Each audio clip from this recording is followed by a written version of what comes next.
Hey guys, this is Mark Hutten with AdultAsperger'sChat.com, and I wanted to extend an invitation to the neurotypical wives or partners of people with ASD. This is going to be a group for neurotypical women only.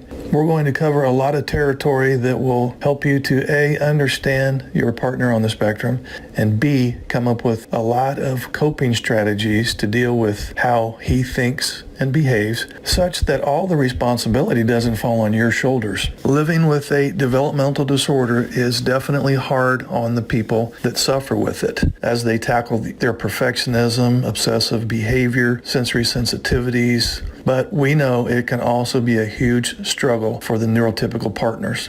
You may have discovered that your husband finds empathy a foreign emotion, which may cause you to feel isolated and alone. And why wouldn't it? It's not uncommon for the woman in love with a man on the autism spectrum to interpret his difficulties with communication as a lack of interest in the relationship. You may have found that your husband vacillates between being gentle and caring to seemingly cold and distant. And I'm sure that you have found his behavior hard to understand, which has resulted in your feelings of loneliness, isolation, and confusion. So in this group, I can promise you we're going to take confusion out of the equation, and I'm going to be giving you some very detailed, concrete strategies to use in your relationship that will greatly reduce both the relationship stress and the huge communication misunderstanding that goes on between the two of you. I'll look forward to talking to you in this group.